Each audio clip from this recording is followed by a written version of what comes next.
We're live now, are we? Oh, good. We'll call the meeting to order. Of course, it's the approval of the agenda and order of business, and I have a couple of changes. The in-camera session concerning Codger Meadow is being moved till next week. And I have to add, Gord's coming in to talk about the construction agreement for paved shoulders going from Margaret. Yeah, that's it for me. I don't know about anybody else. Tina? Thank you. New business, new roster, please. Ross Ring.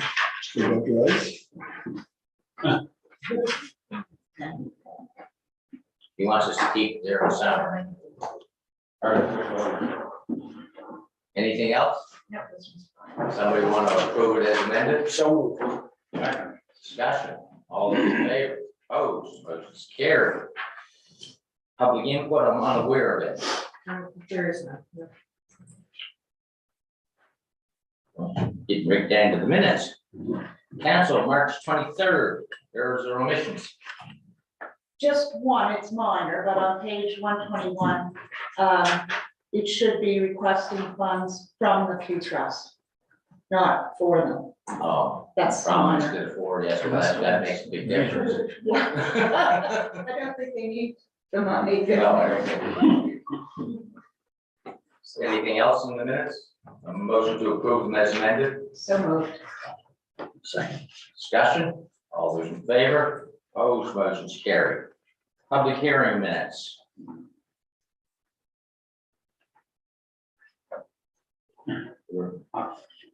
Motion to approve. Second. Discussion, all those in favor, opposed, motion carried. Pam didn't bother to put in where I said that I was only voting for it, Floyd was in there. Anyway. Probably wasn't very important.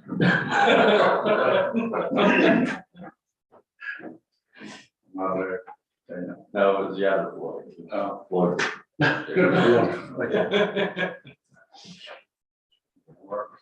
Yeah, it's more than one Floyd. Okay, 5.1, proclamation, Gaelic Nova Scotia Month. Request for Gaelic Council of Nova Scotia flag request. So I'm supposed to read this. Whereas. That would be you. Whereas 2023 marks the 27th anniversary of Gaelic Nova Scotia Month, which is a time to embrace, honor, and celebrate the history, culture, language, contributions, and achievements of Gaelics across the province. And whereas the Gaelic culture is an integral part of the identity of Nova Scotia and one of the earliest non-Indigenous cultures to settle in the Mogi, and where new generations of language learners and cultural champions are carrying on and building upon the legacy of Gaelic Nova Scotia's tradition, bearers, and where government remains committed to collaborating with Gaelic communities to support opportunities for enhanced learning to ensure Gaelic language and culture will thrive in the municipality of the District of Chester. Therefore, I, Alan Weber, Warden of the Municipality of the District of Chester, do hereby proclaim May 2023 a Gaelic Nova Scotia Month in the Municipality of the District of Chester. I just do that, and we don't need a motion to do that? You don't need a motion. A motion to approve. Second. Discussion. All those in favor? Opposed, motion carried. Probably should have got it approved before I declared it. We also need to. Flag, is that, can we put that in motion? For You the, want to fly the flag, we have to put them part of that? it'll be Yes. part of the motion, yeah. Okay, it's part of the motion. We'll just say this. Okay, Lyme Disease Awareness Month proclamation. You say that. Speech gun. I don't know if I can. Siege gun come. No, that's the Gaelic one. Oh, that's good. Oh. I can't read that. Let's say the same thing. That's a Gaelic I'm glad you guys changed the word report. Yes, good thing. Okay, move on. Whereas Lyme's disease is a serious illness caused by the bite of a black-legged tick infected with the bacterium Borrelia burgdorferi, and whereas black-legged ticks carrying a variety of diseases or illnesses can now be found in all parts of Nova Scotia, and whereas awareness, education, and practicing preventative measures such as daily tick checks and proper tick removal can help reduce your chances of contacting tick-borne diseases. Therefore, be it resolved that I, Warden Alan Weber, on behalf of the Municipality District of Chester, do hereby proclaim May 2023 as Lyme Disease Awareness Month. Dated at Chester, Nova Scotia, this 13th day of April, 2023. Somebody want to move that? So. Discussion? All those in favor? Opposed, motion carried. I'm on the way to camp after this, so I can only hope that I do everything right. Don't get them on me. Yeah, there we are today. And now we're into Autism Awareness Month.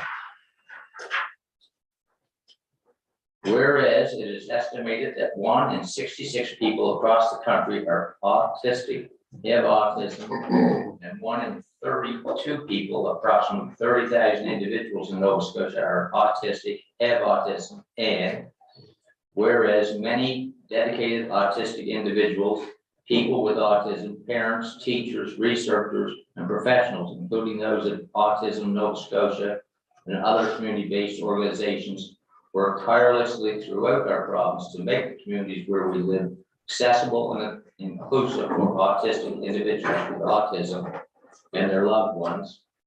And whereas with 11 locations throughout the province and with the support of the autism community, Autism Nova Scotia builds understanding, acceptance, and inclusion for autistic individuals on the autism spectrum and their families through leadership, advocacy, education, training, and programming across the lifespan. And whereas this month of April marks Autism Acceptance Month, and Sunday, April the 2nd, marked the World Autism Acceptance Day, when people across the globe came together as a community to celebrate autism and promote acceptance and inclusion. Therefore, be it resolved that I, Warden Alan Weber, on behalf of the Municipality District of Chester, do hereby proclaim April 2023 as Autism Acceptance Month throughout the province and encourage all our citizens to recognize the autistic individuals, people with autism, family members, caregivers, educators, and other professionals who strive to make Nova Scotia an inclusive and acceptable place for us all to call home. Dated at Chester, Nova Scotia, this 13th day of April, 2023. I so. Second. Discussion. All those in favor? Opposed, motion's carried. Okay. 6.1, Committee of the Whole, motions for review, approval of council. Anybody want anything separated from the block? Somebody prepared to move, we accept the recommendations. So moved. Seconder?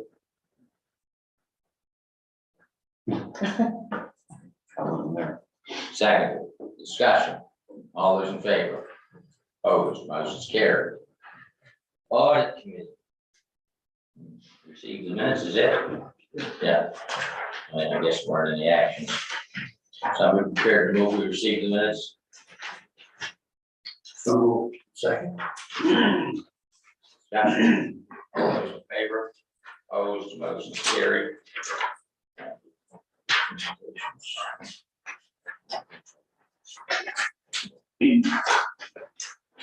Public presentations. Do I have public presentations? In the 9 o'clock. Oh, yeah. They're here, aren't they? Yeah, come on.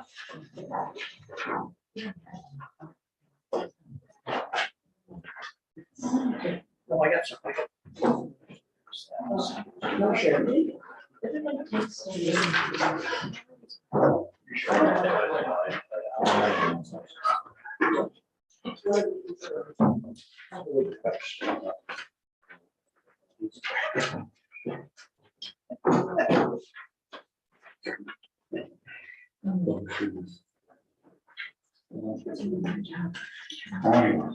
Good morning. Nice to see everybody again. Nice to be seen. Yes. I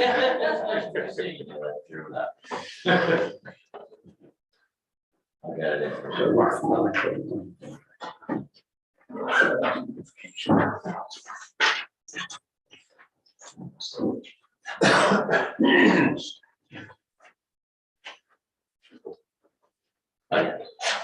Yeah. So I think actually for Blake's presentation, we want the slide deck, Okay. and then we could jump back to those whenever you're ready for me. Yeah.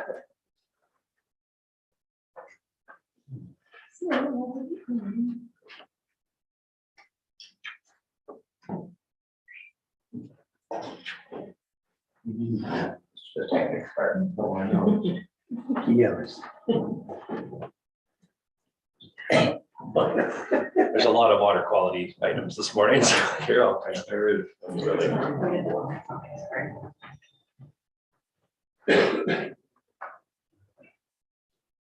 What are you?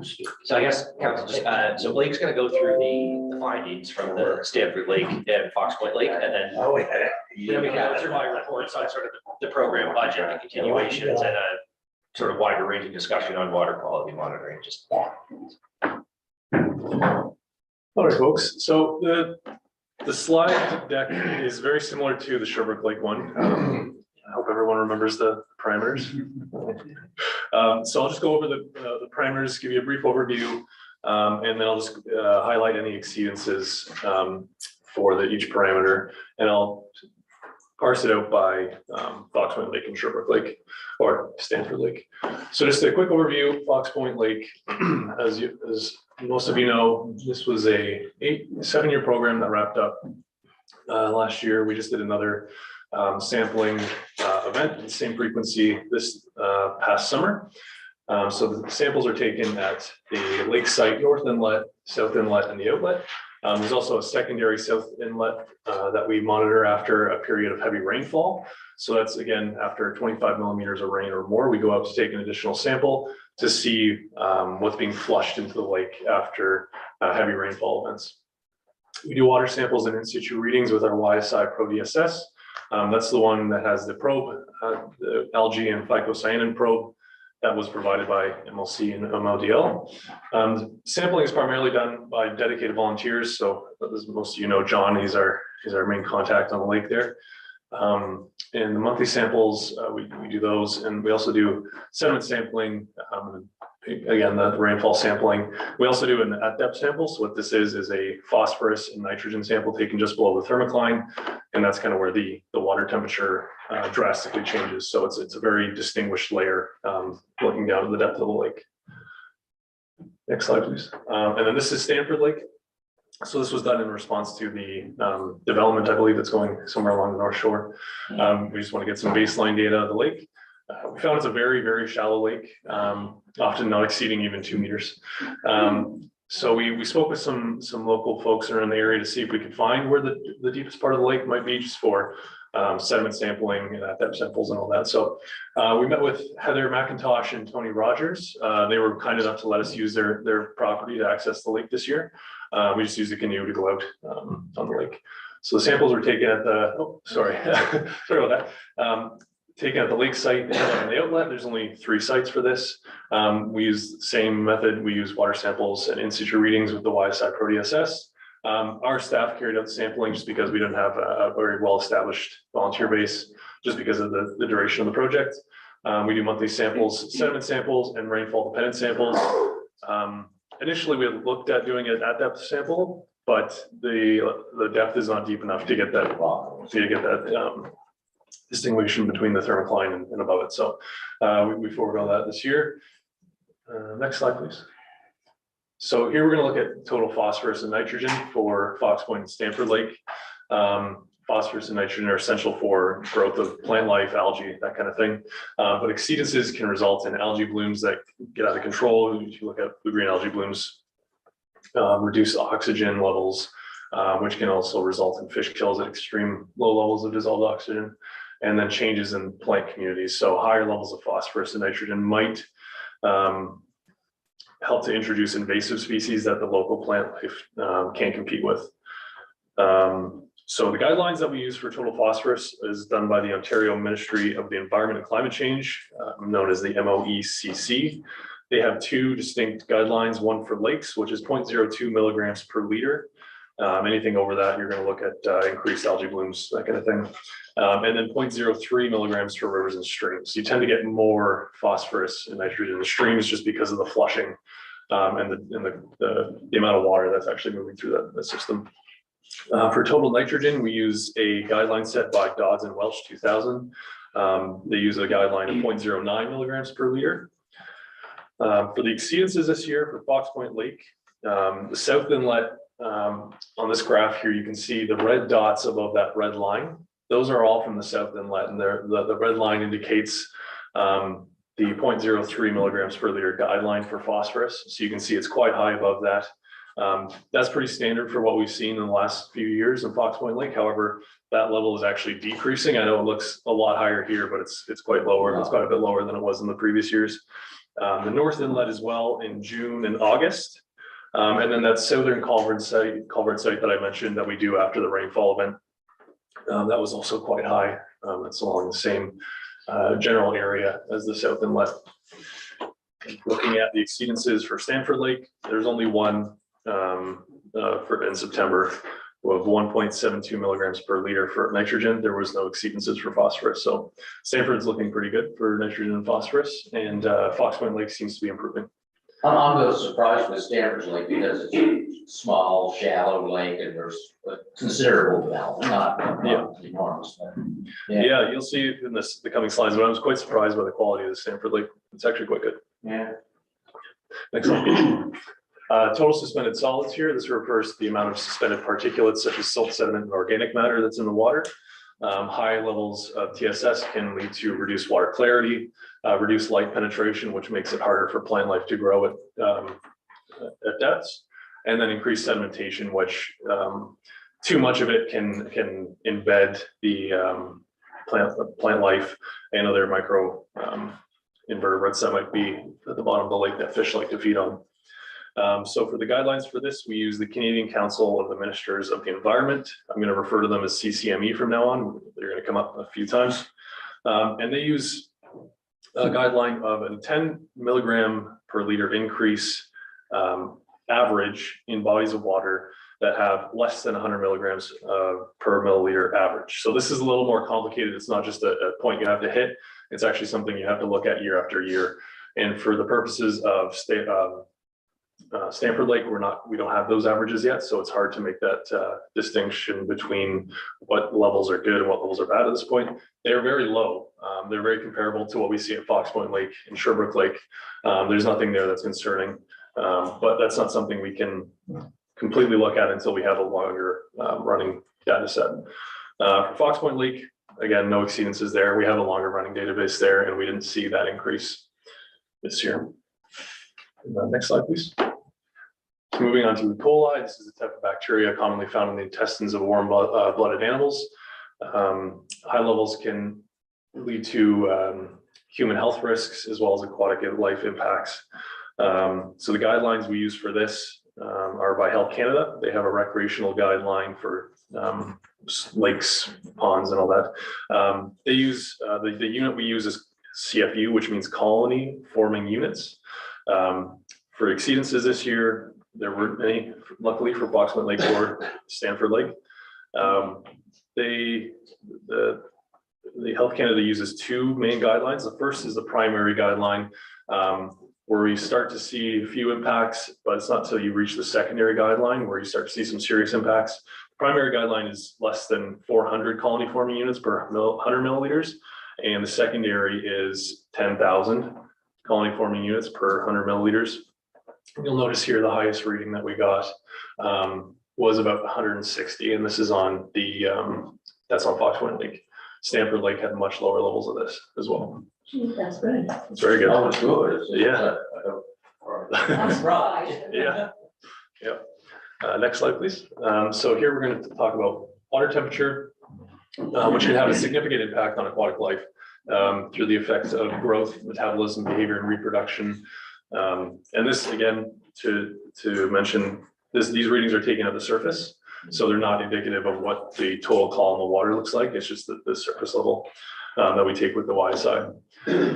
Excessive temperatures can have an impact on oxygen levels. You tend to have the higher the water temperature, the lower dissolved oxygen tends to be.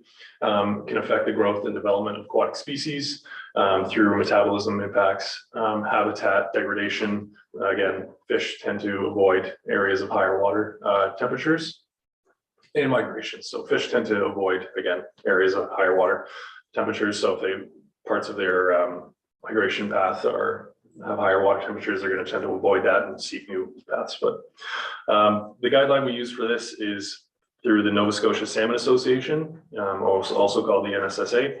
They set a guideline of about 20 degrees Celsius. Anything higher than that tends to have an impact on the cold water fish of Nova Scotia lakes and streams.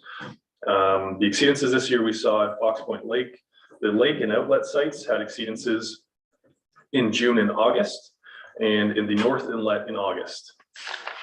Stanford Lake had an exceedance in the lake and outlet sites in July and August. And again, these are very typical for what we see in July and August. I think pretty much every one of our water quality programs exceed this guideline in July and August. Luckily, There's no such thing as corrective action for that. no, exactly. And you look at a few meters down and the water temperature remains pretty much lower than the guideline. Next slide, please. We're going to talk here about pH. So this refers to the acidity of the water, which can have an impact on the reproduction and the food web within the lake itself. So when we talk about acidification, low levels of pH can damage fish gills, reduce the ability of fish to absorb oxygen. It helps to mobilize heavy metals within a system. For example, aluminum becomes a toxic compound at sub 3.5 pH for Atlantic salmon. So anything lower than that, it starts to gunk up their gills when they're developing and can kill them. Alkalinity, this is higher levels of pH, which we don't usually have to worry about. We never see levels get this high, especially on the South Shore. We tend to have lower levels of pH. Low pH also impacts reproduction through fish egg survival. The lower the pH, the eggs tend to survive as well. The guidelines we use are the CCME guideline of 6.5, and the Nova Scotia Salmon Association also has a guideline of 5. For the exceedances, we're going to look at the CCME, which is 6.5. Fox Point Lake, no site met the guideline, except for the lake in August and October. So that means everything fell below the 6.5, including the October rainfall sample. That's consistent with other years. Yes, yeah. And again, this is why the Nova Scotia Salmon Association has that guideline of 5, because they find that almost every system in the South Shore has a much lower pH due to various reasons, ranging from acidic rain to the bedrock or the sediment composition of streams and rivers. And so we're looking here at Stanford Lake. No site met the CCME guidelines, but all sites did meet the NSSA guidelines. So again, this is indicating there was pretty good water quality at Stanford Lake. And this is the graph here. You can see the dotted line, the lower dotted line there is the Salmon Association's guideline, and then the solid red line is the CCME guideline. Next slide, please. So this slide is about dissolved oxygen, which refers to the amount of oxygen that is dissolved in the water that's available for fish to take in. Low levels can have an impact on respiration in fish, growth and reproduction, habitat quality, and nutrient cycling. The guideline we use is by CCME again. They set a guideline of 6.5 milligrams per liter. Anything less than that, and we're going to start to see some impacts on fish. Exceedances this year at Fox Point Lake. The North Inlet fell below the guidelines in July, August, and October. The South Inlet and the outlet fell below the guideline in August. And again, this is very closely tied to water temperature. So again, the lower the water or the higher the water temperature, the lower the dissolved oxygen. So this is something we can expect to see. Stanford Lake, again, no site fell below this guideline at any point. Again, yeah. Think the water temperature be really high since it's so shallow. Yeah, this is one of those cases where the water temperature is higher, but also the dissolved oxygen is higher, which is kind of goes against what we see most of the time. Well, the explanation. Not quite sure yet. We can look at that further once we know more about what land use practices are, what's going on upstream, what's going down in the outlet. But as for right now, just we only have the data sets from those few months that we did it, so we don't really have we don't have a full picture of what's going on in that system just yet. But that's something we are hoping to answer in future years. Yeah, this seems odd, that's all. Yeah. Next slide, please. And this is total dissolved solids. So there's no official guidelines for this. This is just refers to the amount of total dissolved solids, including salts and minerals that are present in the water. Higher levels of TDS can have an impact on oxygen levels, water chemistry, habitat quality, and not quite as important as for fish and the environment, but might be a little more applicable given that it's in a heavily populated area, the water taste and odor. So there's no, like I said, there's no official guideline, but Hinch and Underwood in 1985, a paper, they found the pristine lakes in Nova Scotia tend to have an average of about 20 milligrams per liter. So that's something it's nice to compare to. It's not something that we're gonna say the water quality is good or bad, but it's nice to have somewhat of an idea of what we're looking at. So you notice that in Stanford Lake, TDS ranges from about 35 milligrams per liter to around the 50, depending on the month. Next slide, please. Next slide is the chlorophyll and phycocyanin. Chlorophyll is so this is taken with the probe that was purchased by LC and MODL. And then phycocyanin, which is the pigment found in blue-green algae. So high levels chlorophyll and phycocyanin can lead to can have an impact on the growth and productivity of algae. Can reduce oxygen levels, can change the turbidity, which is how clear the water is, and then also can change the water chemistry. And as I mentioned before, higher levels of chlorophyll tend to be indicative of an algae bloom, and phycocyanin high levels of that tend to indicate a blue-green algae bloom. The guidelines that we use, there's no guidelines for chlorophyll that's found in all plant life. Phycocyanin uses the World Health Organization's guideline. At level 1, they're looking at 20,000 cells per milliliter is their first primary guideline. And then their secondary guideline is 100,000 cells per milliliter. And that's when you really start to see larger blooms of blue-green algae. You'll notice here the highest reading we got is just under 3,000 cells per milliliter of Fox Point Lake. So we're not even close to the level 1 guideline for the World Health Organization. So there's no exceedances in either lake, but keep in mind, this is at the time of the sampling, which is a very, very small window. So there could be higher levels when we're not sampling, but just something to keep in mind. Next slide, please. Next, we're going to look at the sediment samples from Stanford Lake and Fox Point Lake. So the guidelines here are on the right-hand side. There's 3 guidelines we use. The first 2 are by the CCME. The first one is the Interim Sediment Quality Guideline, ISGQ, or ISQG. And then the second one is the probable effect level, which is the higher level that we start to see, or they claim that there's some impacts. The probable effect level, the PEL. There's also the Nova Scotia Environment Quality Standards, the NSEQS, which is the far right guideline there, which is the same as the probable effect of the CCME. So this year, the Stanford Lake, this was the first year we got sediment samples from Stanford Lake. We see high levels of these particular metals in all of our water quality programs. Highest level being arsenic. It's quite high compared to the guidelines that we use. And again, this is this is pretty consistent with what we see in our lakes, Fox Point Lake, Sherbrooke Lake. Arsenic tends to be pretty high.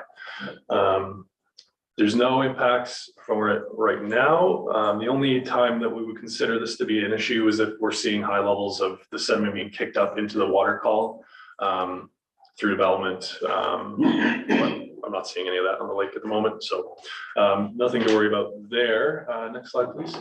And then looking here at Fox Point Lake, again, a lot of the same levels. Same metals, sorry, were exceeded. But you can notice here that in 2022, we are coming down from some of the higher levels. So we are noticing a decrease compared to last year. However, since 2019, there's been a slight increase,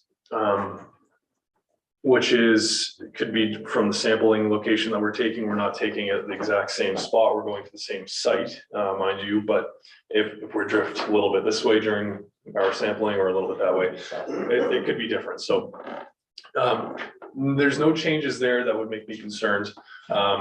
Just the fact that we're decreasing since last year is also pretty good, but it seems to be standard for what we're looking at for the last 8 years now for Fox Point Lake. Next slide, please. Next, we're going to look at the Trophic State Index. So this is the general water quality of each lake. We take into consideration the Secchi disc reading, and a Secchi disc is a little disc that we use that's white and black, and we drop it down off the side of a boat, and then we look for when it disappears, and then we pull it up again just so we can just see it through the water column, and then we record the depth at which we can see it again, and then we do that a few times to eliminate error. But that's one of the values that are added to this calculation. We also use chlorophyll levels and total phosphorus levels, and then those go through an equation and spit out the Trophic State Index, which this year is 41.58, which technically puts it into that medium productivity level. So again, productivity refers to the amount of plant life, algae, or potential for algae blooms to happen. The higher the number, the higher likelihood that you're going to see an algae bloom. Those are separated into 3 classifications. The first one, is oligotrophic, which indicates low productivity or generally good water quality. Mesotrophic, which indicates moderate productivity or fair water quality. And then eutrophic, which is high productivity and indicates poor water quality. This is on a scale of 0 to 100. So here this year we have a 41.58, which puts it technically into the mesotropic or moderate productivity, but it's been straddling that line between oligotropic and mesotropic for years now. So it's not the highest value we've seen, and next year it could be back down to oligotropic. It's not something that Relatively consistent. Relatively consistent. It's not something to be concerned about. It's less than 2 points over the value that will put it into a good water quality. Next slide, please. This year we did one. We just have the one for Stanford Lake. Very similar to Fox Point, actually at 41.51, putting it into that moderate productivity or fair water quality zone. But it's only 1.51 away from being considered good water quality. So again, nothing of concern there. Next slide, please. So for the conclusion of this slide deck, both Fox Point and Stanford Lake have generally good water quality. The Trophic State Index assessment classifies both systems to have medium productivity. However, both lakes exceed the low productivity classification by just under 2 points on a 100-point scale.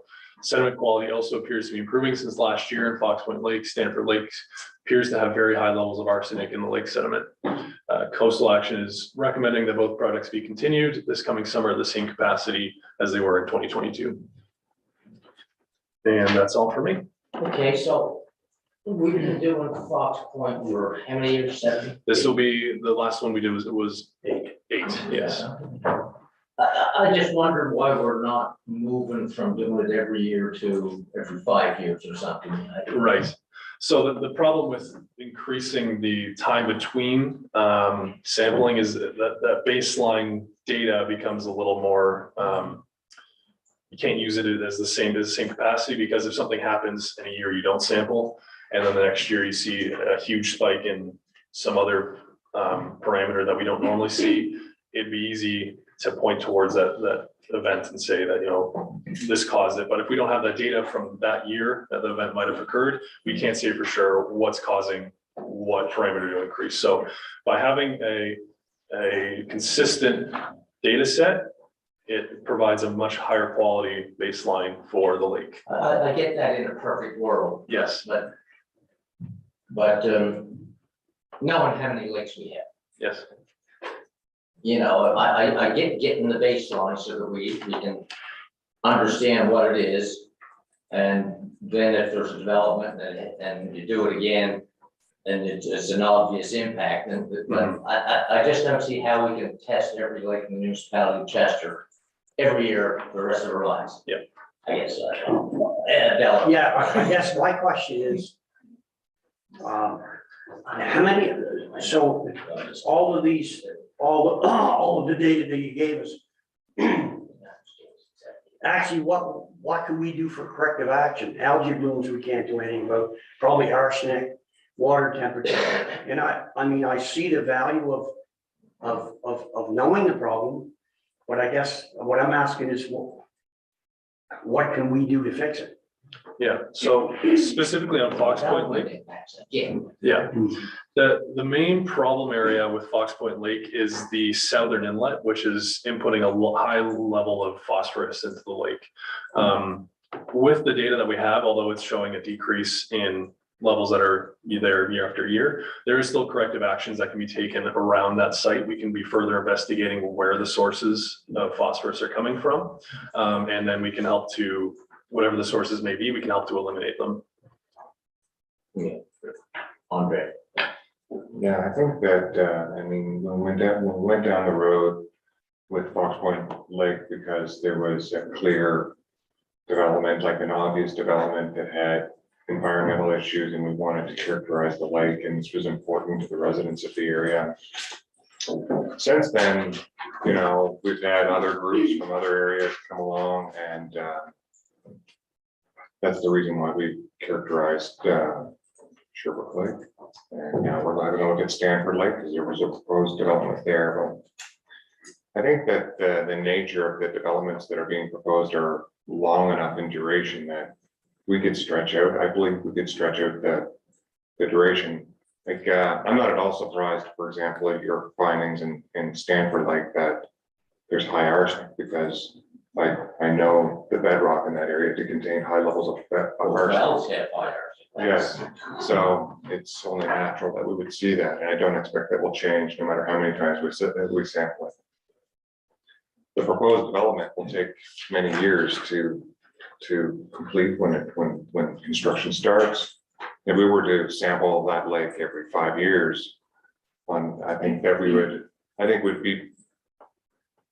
would be pretty accurate, even with that lower sampling frequency, that we could say, well, that's probably the cause if there was sudden change, because nothing really else is changing there. You know, I guess the spa has done some work maybe, but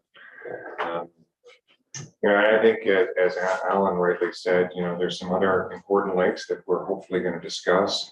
Which ones would be important? I think we actually asked for. Yeah, well, I kind of got ahead of myself because I know Gareth will be in discussion with him. Yeah, and I think in the end of the day, our desire, now we haven't had the open discussion, but I think our desire is to identify key lakes that might be influenced by human activity and check them on a periodic basis. But we need to do it in a sustainable way economically, so that, you know, we can get the information we need. But, you know, engineers and scientists love to go right and make it as granular as possible. We love that. But, you know, we have to refrain from doing that sometimes, and just, you know, as long as we see broader trends that can influence policy, I think that's all that folks at this table are interested in. So that's my commentary. Yeah, like to do Stanford Lake once more so that we get a better concept of the data, I get that. Mhm. But I mean, at some point, you know, I know we're gonna have a discussion. I know. First, I want to thank Blake and council asking for supporting the the monitoring at Fox Point Lake, and it was done for a particular reason because of development, and there was a lot of, without getting into a lot of detail, things that were going on at a certain point that were not great. So I think the community sort of demanded that, and I understood why then, and I support it 100%. But I do think we do have to look at how often we do them and why we're doing them. And 8 years is, we sort of got a standard now for the lake, and I hope we don't just ignore it forever. I agree with Councilor, maybe we go back in 5 years, and because of the development, which is the lake in the wilderness, sometimes that's how we do it. But I think we have to look at our program and how we support it financially, and what lakes we want to do, what the reason for doing them, and I think, why are we doing it is a good reason for what would be the outcome. We found in Sanford Lake, for example, 3 or 4 things that were really impacting the lake. What do we have the authority to do, or who will we notify, or what will we do about it, I guess is a big question. And I think the reason we did the Fox Point Lake from the start this December is the Sanford Lake, that the residents want to know what the lake quality is and what impact that's going to have over time. So I do thank you very much for your report and for all the work you've done in our area and other areas. So Well, it's good information. what it is, yes. I know we're going to have a good discussion on water quality monitoring coming up, so. In moments. Anyway, anyone else, any questions, comments at this point? No, I'm glad we started to get some information on Stanford Lake because, the people in that area were concerned with an upcoming development, which actually hasn't started yet. So I think, another year of data would be good for there, but I do question why we might do all of the lakes in the municipality. I don't, Yeah, so how often? and how often, I do question that because what are we trying to look for? Yeah. So, and what can we do anyway? No, I mean, when you know there's a big development coming, it's good to have the baseline information. So that you know, and you can prove or disprove, or whatever the case may be, whether it had a negative impact or did not. Well, I think that we've heard, sorry to interrupt, but I think we've heard, because there's been some talk about this future development, and there's already been some discussion in the community, wider community, that the development is going to somehow impact the quality of water in the lake. So I think it's a prudent measure to take the data so that after the development starts, we can Monitor it. we can prove or disprove the effect. Exactly. And I think that's wise, and I don't think the intent is to just check every lake, and we're gonna have that discussion in a minute. But I think it wouldn't be very difficult for us to identify lakes that are nearby developments or probable future developments that we may want to have a look at. And that's where we have to talk to our expert planners and come up with some sort of test Long-range plan. Yeah. Derek. Is there problems doing the testing the lakes? Not that I'm aware of. They are a little bit involved with blue-green algae notification. But I think they've scaled back quite a bit in terms of what they do. All it requires now is somebody to send them a picture, and then they'll shut the area down. So if there's a problem, who legally is responsible for that problem? If there's contamination. I don't think it has to do with law, it has to do with It's not really. taking responsibility. Who has the jurisdictional responsibility? Well, was certainly not us, the province. Well, my understanding is that Nova Scotia Environment has jurisdiction for surface water in the province generally. It's not us. So the question, what do we do about it? Presumably, we uncover it. And we report it to the provincial department of the environment, who would deal with it. Well, not, Theoretically. Or not. but if we're doing it because of a development, and we're the ones who are approving the development, then there does, we do get into the responsibility part at some point. And just, that assumes we can prove cause and effect, which I That's think correct. from a scientific perspective is difficult to do in best case scenario. So we may anecdotally, no, just similar to Fox Point Lake, it was the Pascagoula Ridge development. The south inlet that Blake was referring to is the stream that comes directly from the golf course lands to the lake. But at a scientific level, to prove cause and effect is so, all that. in terms of, From a but practical point, I'm a fairly practical person, I think. If we know what the data is at Stafford's Lake today, and the development, we build 100 houses along the shore next summer, and I test it again, and it's way worse, I'm kind of going, no. If I can follow up to Derek's question perhaps. Like, in theory, Nova Scotia Environment has regulation in place that's in place there to protect surface waters. Our land use controls are below that set of regulation and legal framework. So anything that we do that still conforms, that still operates within their overall regulation should be fine.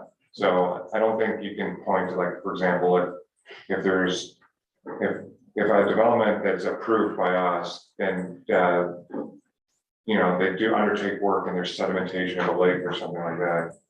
That would be a breach of a regulation at a provincial level. It's not the fault of the land use. So necessarily, because there's two sets of laws that control. I wasn't suggesting that we would make us responsible, but it would give us the knowledge to maybe change our land use policy to help prevent it. I was gonna say, typically we would have a development agreement. The development agreement is going to have provisions of no adverse environmental effects.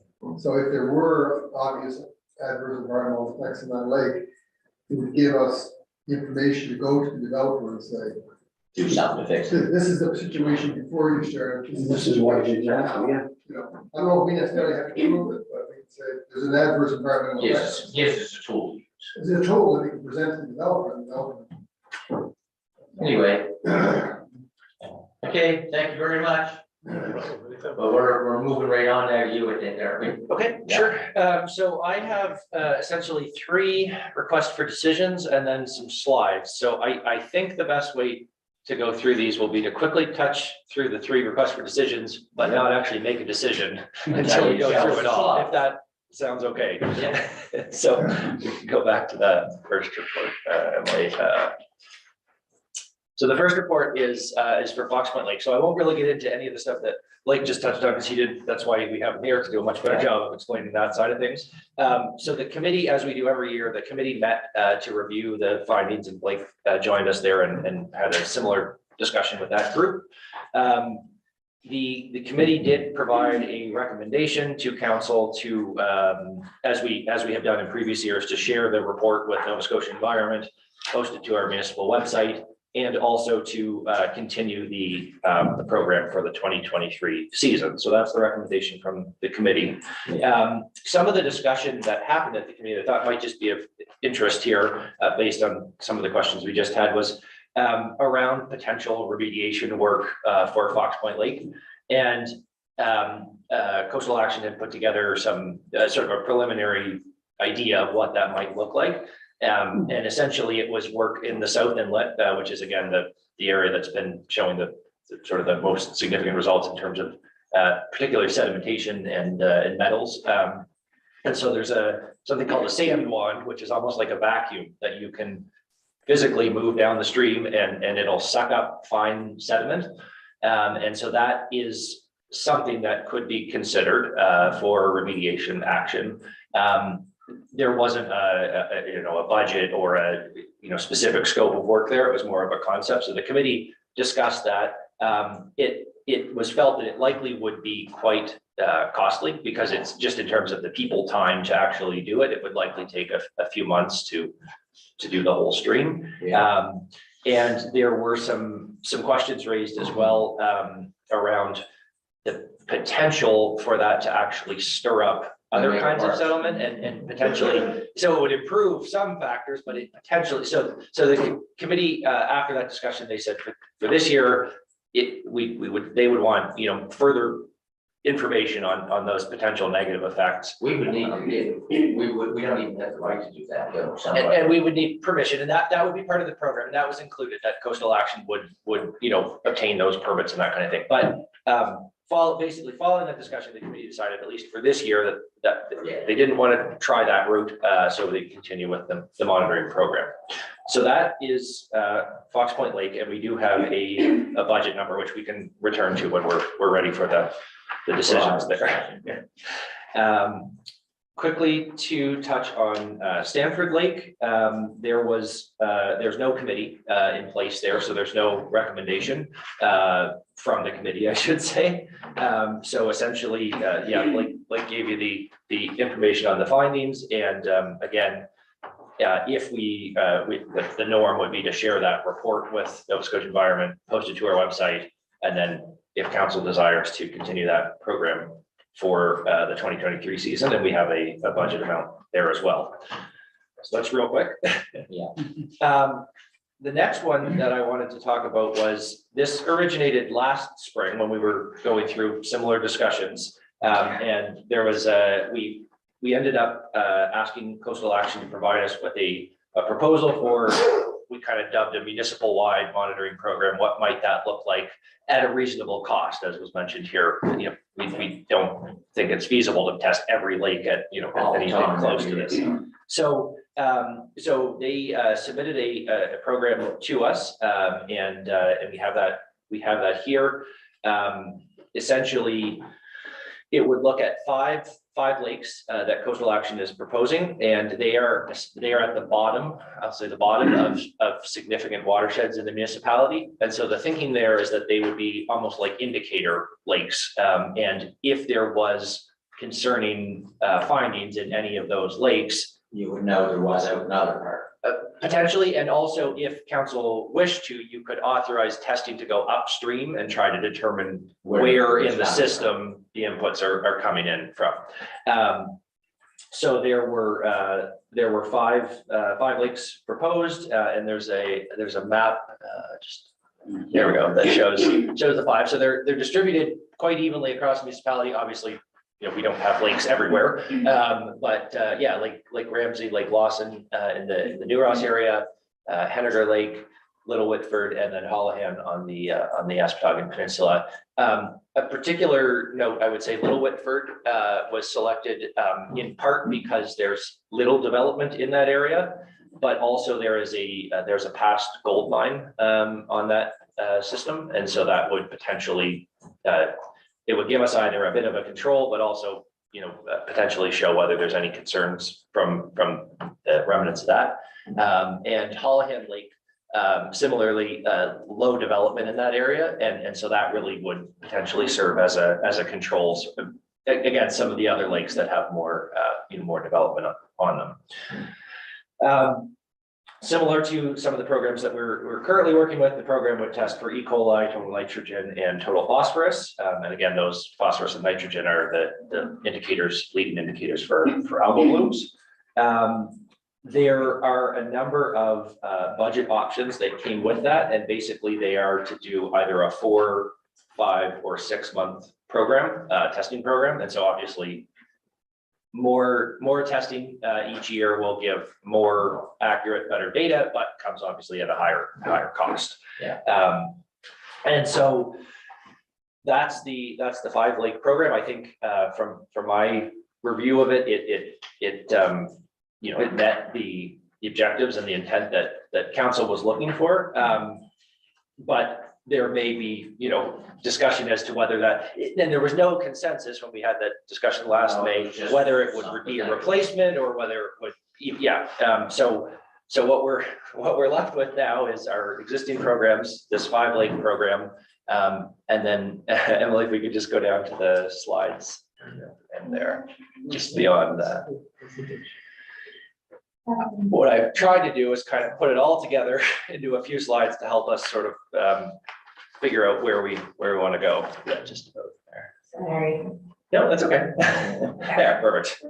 So some of this will be reviewed, but we'll try to get this quick and get to the discussion. So essentially, we've had, since 2014, we've had a number of requests for monitoring, starting in Fox Point Lake, Sherbrooke Lake, obviously, as a result of the park proposal. Yeah. Stanford Lake identified as the development. And then we've also had our coastal sites that have come up, Bayswater Beach and Goose Creek and other sites, basically because of, resident concern and question. And council so far has just responded on an ad hoc basis because we don't have a policy to say this is when we do or when we don't, or other programs.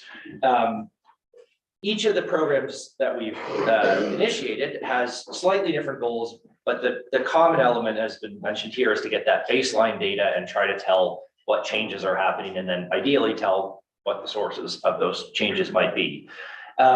So I say here, there may be a wish to consider a policy for what the municipal role in water quality monitoring is in relation to this discussion with, provincial authority and that kind of thing.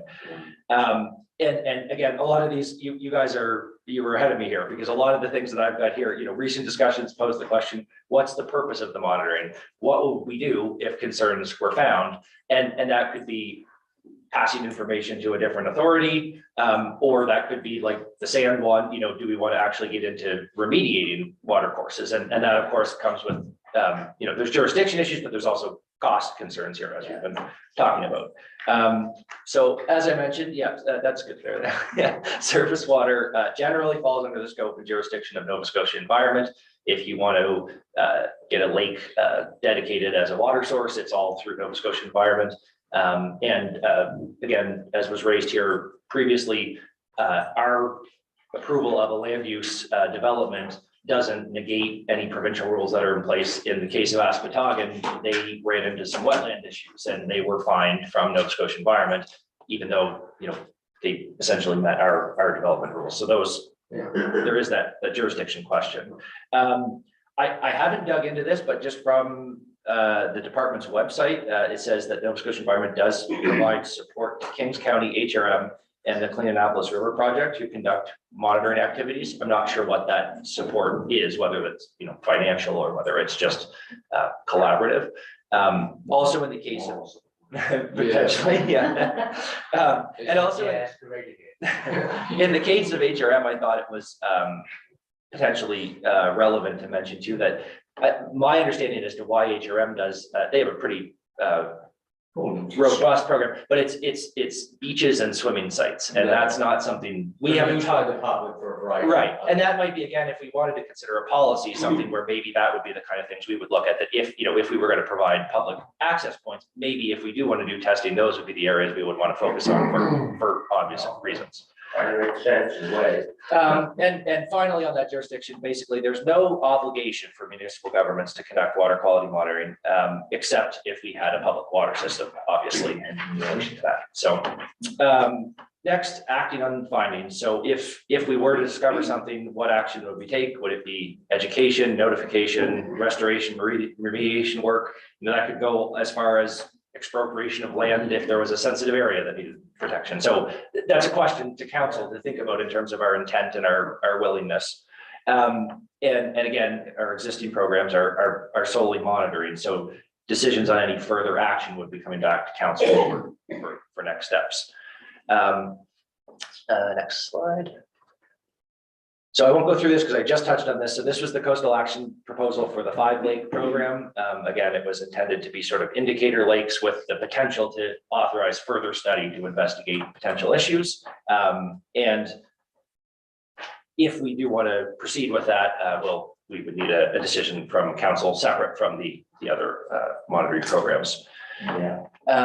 Finally, a couple of things that we hadn't talked about in a while was whether council wanted to look at options for resident funded monitoring. I know early on when these programs were coming up, that was something that was talked about. So I thought there would be potential here for, if council wished, for staff to look into something like similar to our road maintenance bylaw, where there's a petition process to get a high percentage of the residents in favor, and then if that's established, be set up and set tax. Exactly, and then in that model, the funds are distributed back to the group to undertake the work themselves. The other option, which I think I have on the next slide here, would be like an area rate, where the area rate's charged and we do the monitoring program by collecting the taxes to pay for it. So very similar, just depends on who's Actually specific to the area where they want. Right, exactly. Yeah, and I think in both cases, we would want to make sure we had a petition or some sort of process to ensure that the vast majority of residents were Before we start taxing. extra taxes. Yeah, exactly. So those are things that aren't part of the proposals here, but just potential ideas. So, direction So required. what do you want to do, Cass? I know that was a lot, so. I have a question. I agree with asking. And Darrell sort of touched on it, and it's getting back to what I said before. If you recall, we did water testing in Rapies Cove and Little Goose. And we did all the testing, they thought it was something coming out of the treatment plant that was all taken care of. Then there was another option where they thought it was coming from, and actually someone took some readings and they were out of the roof. Just crazy, but there were, so there's where it is. So that I guess is my question. Like, we know there was a problem down there, and we think we figured out where it was coming from. Then what do you do? And that's my biggest concern. I mean, these, it's great to know what the problem is. But if you can't do anything, and I come back to Goose Creek, because we did the testing there, we found out that, and that's where it ended. I just can see, don't get me wrong, to me, the value of the testing is in Sanford Lake. For me, because we need that baseline data, because the development isn't there. But as far as, like, I don't know what we're gonna do in Goose Creek. Like, I have no idea. Residents say, well, they did the testing. And Blue Nose Coastal Action has someone there that knows basically what's going on. And, but what do you do? So that's where I'm at. Floyd's next. Sorry. This, a lot of this started down in my area around the golf course and, Yeah, you start. well, I did. And I'll tell you, I called Dan one night, halfway through that project, not before we were doing the monitoring by the lake group on a Saturday night. They might have been having 2 drinks, I don't know. It doesn't matter, but anyway, they asked me to come down because they had some environmental concerns. And I was down, and off of that inlet, all you could see was, I would say probably out 1,000 feet, a big brown massive after a rainstorm. And they wanted to know what I could do, and I could do nothing. And the environment did nothing. So my point is here, if when we see developments and you call environment and they're very slow to act, 6 months, a year and a half, and that's how long it took them, I'm scared to say it did. And the damage is done. So if we approve a development, doesn't matter, Fox Point Lake, Mill Lake, Stanford Lake, whatever, and we see something like that, is there any way we can have land control, some type of authority to at least put a stop? Well, that's what Sam was saying. In terms of the development. Well, we need to do that because it's great we're doing the testing, but the damage was done when we started the testing. There's no, in my mind, I witnessed it. I think if the damage is done in connection with the development that we've approved, especially through a development agreement. Yeah, we can do so. Well, I think that's where we have to start to protect our lake. That's kind of the reason or the rationale for having some basic data on lakes prior to these things. Is so that you have something to go by if you're trying to enforce. I get that, but my point is, if you get in and see something like that, that's actually happening, that doesn't get stopped. And we have no. Can we get? I think that would only apply in a DA, and you'd have to prove, that it was a cause effect from the development, which I think is what we're hearing, that can be difficult It can be to prove, difficult. and then you'd be into court action, I think. Well, it would be, all that is true, but it's a contract we entered into. And we'll be presenting the evidence to the developer. I do have pictures of the Yeah, water. I think we could. And the base data to say it wasn't there before. Yeah. We could put the onus on the developer. We're not talking to charge the developer. We don't have to convict him in the court of law. We can say, listen, We got evidence that you're causing an adverse environmental effect, we think that's a violation of your development agreement, we're gonna take action unless you can prove to us. But it is. But it isn't. And I think that would, sorry to interrupt, but that might also be a possibility to have a policy that the developer provides water quality. We've never considered Never that. considered It would be that. doable. If Yeah, sometimes that could take years. it could, yeah, and that could cause delays. There potentially. Okay, sorry. I could say a lot of things about the Department of Environment.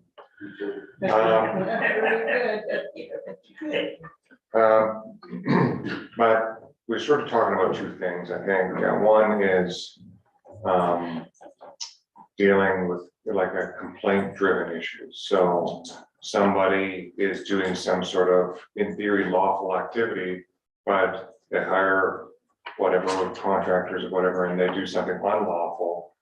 And there's some sort of adverse effect, sedimentation or some release or whatever it is. And having data on those sensitive areas prior to, I think, is useful, but it's after the fact. Does it clean up the mess? No. And you rely on the regulator of the surface water course or whatever to deal with that, which they seldom do because they're interested more in policing the compliant. I see value in, if we see a pattern of developments that are creating problems, I see value in having data that supports our decisions to control certain developments. Because oftentimes we'll say, okay, we want to have a vegetated buffer of Yeah, a lot. 50 feet or whatever, and the data we're using to do that is, well, we looked at a bunch of other neighborhoods and that's what they used. Well, that's a pretty poor argument, but it's the only one we've been able to have up till this time. But over time, as we get wiser and we collect data and we see developments go in and we find that we're putting, say, vegetative buffers of 50 feet in, but we're noticing that phosphorus is creeping up in those. Maybe it should be 75. Yeah, maybe it should be something, it may take a long, long time.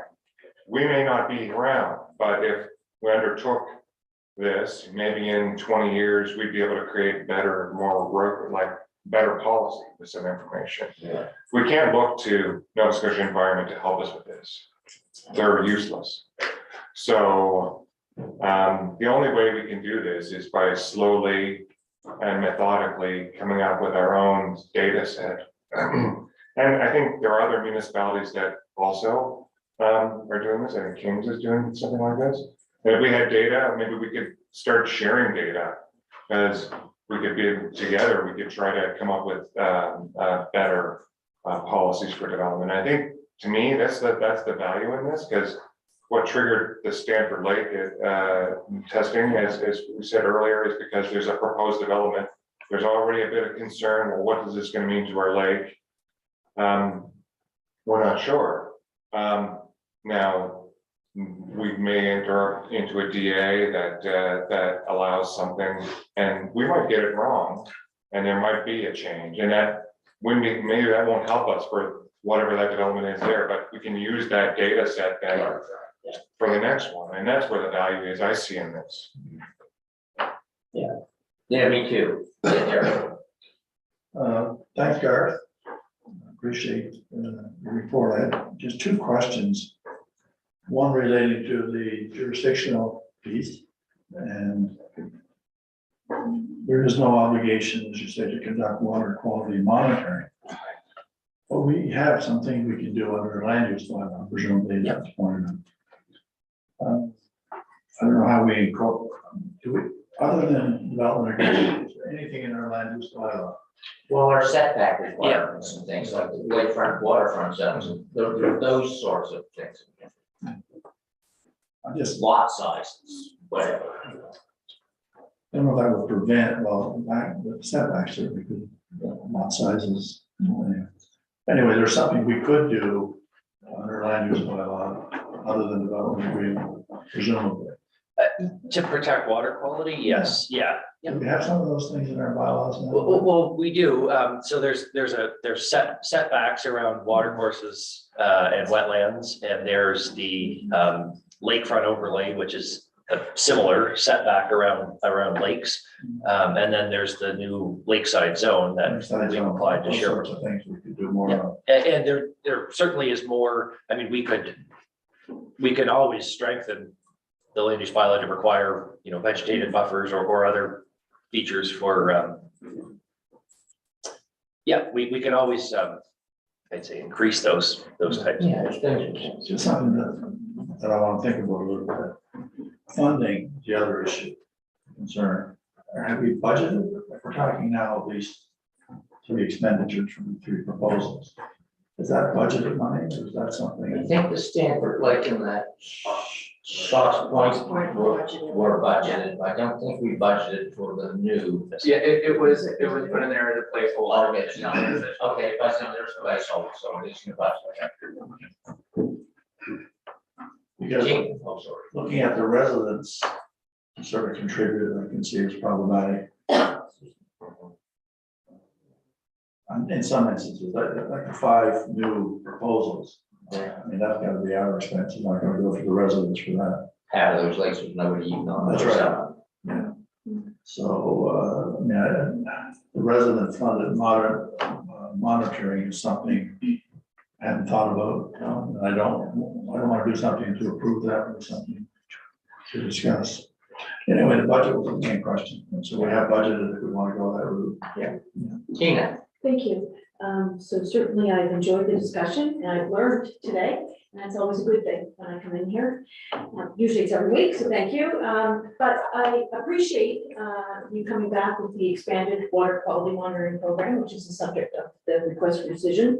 And it certainly helps me to link it back to what we claim to be our guidebook, our strategic priorities framework. And one of our 5 goal areas is environmental stewardship. So being proactive and looking forward and ahead and so on. So I appreciate that as part of this discussion too, because it helps me when I report back to my communities and not just here at the table, of course, which is our ultimate responsibility back to our communities. So thank you for that, because I know that we try to diligently link to our guidebook, supposedly.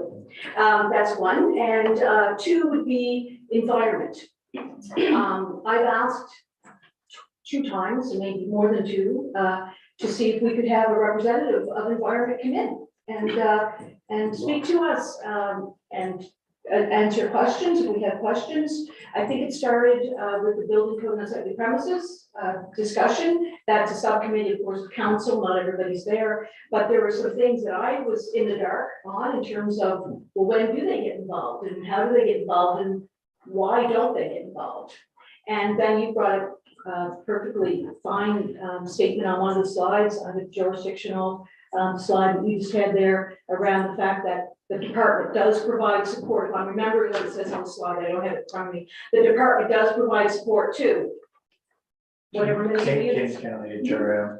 yeah, And yeah, I had a note here that we maybe should get Kings to come down and just discuss a little bit of programs. Or have environment come in, Well, the department, by the department, and that's it, we mean the department of environment, right? Yeah, and that's from their website, so Sure. I don't know the details. No, Yep. no worries. But again, that would just be a question that we could present to the Department of Environment representative. yeah, and have Kings come in and say, this is what we're doing, this is why we're doing it, these are the steps we're taking.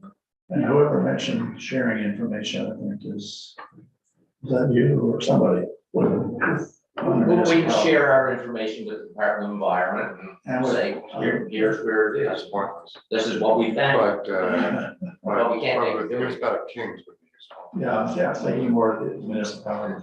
Yeah, well, no, I think that they have Kings come in and discuss their program, and how are you approaching it, what do you hope to accomplish, and all that general sort of conversation we're having would be useful. I'd like to talk about the lakes that are proposed and, I don't have a problem, frankly, with doing them, at least give data. the one that I'm kind of bothered by a little bit is the one that's in the middle of nowhere that isn't near anything. I know that the idea is that we'll get some sort of idea what a untouched lake looks like, but I'd be more interested in deleting that one and maybe looking at something like Mill Lake, which is got lots of activity by it. And I would guess probably in the next 20 years, is gonna have a lot more.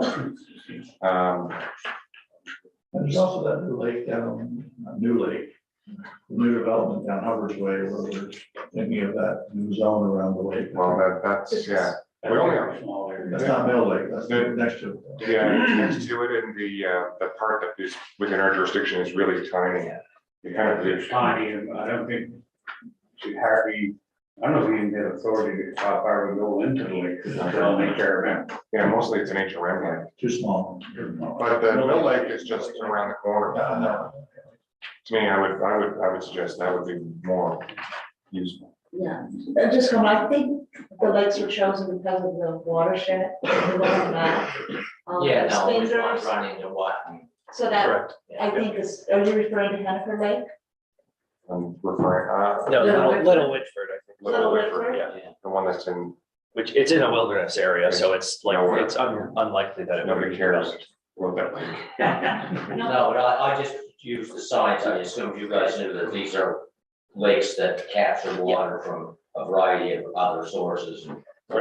We're interested, I think, in the effects of development, so we can improve our policy.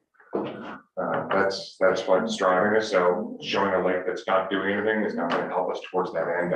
You know, So Garth, just with the request for decision, so basically, we're looking at, I know what we're looking at, but I'm not gonna put this motion on the floor.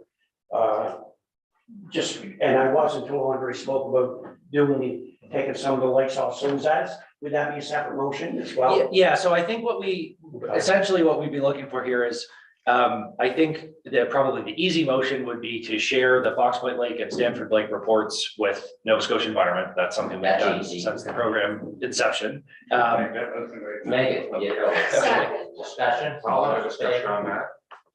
What? Have they ever come back to us and said anything or done anything with that information? That's today, They have replied to our, like said, thank you. said thank you, and we did have, I forget, it was a couple of years ago, we did have a staff member from Environment come to the Fox Point Lake group to discuss algal blooms and their notification system. Right.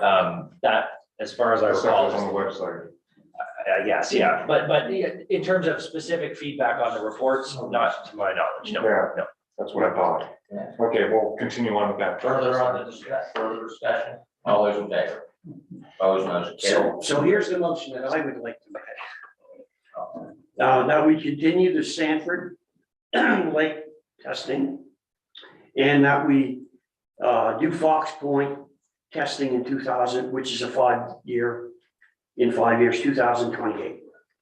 And I don't know what the other lakes that you're talking about, but that's the motion on. What's the frequency that we want to do in this proposal to do the 5? Yeah. That's a separate motion, he's only dealing with the two. Yeah, so that would be, the next one would be like, do we want to continue Fox Yeah, Point? we have and a Stanford? motion, we have a seconder for that motion. How many times are we gonna do Stanford? Well, we're just gonna do it again next year. Just one more time? Yeah, well, that's all the motion is, we'll do it one more time Okay, and then only do Fox Point 5 years from now. sounds good. I'll second that. Discussion. Yes, discussion. I want to come back to that 5 year thing. Is that the right decision to do it every 5 years? I mean, you want to do it every year? What's your argument against doing it in 5 years? He can't speak to the motion, I'm sorry. Well, I can ask him. No, you cannot. The zoning council can speak to the motion. We have 8 years of data. Okay, you tell me the reasons. We have 8 years of data. And I was, because it's Floyd's deal, and he spoke about 5 years, and that's why I did. Sorry, no. I'm not sure what the number is, and I know I'm not gonna ask, but I think having, if we're gonna do that, I think the Sanford Lake, the lakes that we are doing, we don't have a problem. You know, we're definitely doing Fox Point again in 5 years.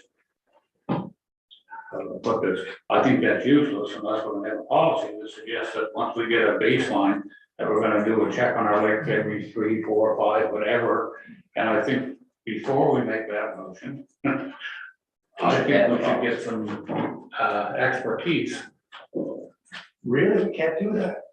We don't have to Can't have have- a motion today, we can, I don't know, I'm not gonna challenge the chair. Well, that's my understanding is that the public can understand. I think following up is a good idea. I don't know if 5 years is the right number, but I'm quite honest with you, it's better than nothing.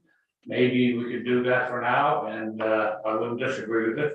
But I think staff can come back with some, a policy basically, once we get the baseline, on what are we gonna do moving forward with that information? Are we gonna do follow-up? Are we never gonna look at it again? But I think we need to have some type of policy. If we're gonna do Sanford Lake for 3, 4 years, whatever, get a baseline, what are we gonna do after When's that? the next time? When's the next time? So I think that needs to come back to us. I agree, and I'm happy with that, and I don't want to just sort of All narrow. right, well, why don't we just defeat this motion and then we'll just do, like, I think it sounds like probably based on the body language I see here, probably wanna maybe wanna probably do Sanford Lake one more time. Probably, but we should decide what interval we wanna do this thing, and that's a separate discussion. We can lump Fox Point into Do you that. want to withdraw the motion? Well, apparently I will, because. Well, we can crush it either way, that'd be fun. Well, they can withdraw, we've done that 1,000 times. Well, if you want more information, absolutely. You're agreeing, seconders agreeing, okay, so we need a new motion, and that would be to, Do one do more Stanford Lake at least one more year. Yeah, that was my initial. I mean, I'm more interested in Sanford Lake because of the development. So that's your motion? That's my motion. The One more motion year. is do Sanford Lake for 1 year. I'll second that. Discussion, all those in favor, opposed, motion is carried. So do we want to refer? Well, we don't want to do Fox Point again this year. Not this year, but we want to follow up with staff on. So let's make a motion to not do Fox Point this year. And then in a general sense, refer to staff to come back with some kind of a recommendation on the frequency that would be required after that. We don't need a motion to do nothing. No, you didn't. So, Okay, yes. No, We're not gonna do it this year, we need a motion. oh, is it already on the? Well, the There's a recommendation. recommendation from the You committee. just need direction. Oh. Yeah, you don't, you know. Okay, so we're just directing you not to do it. We also need to talk about those other 5 lakes. Yes, Yeah, that's that's all. the next one. Yeah, plus Fox Point Lake. So now what are we gonna do? Are we gonna test them, get baselines, and then some sort of interval?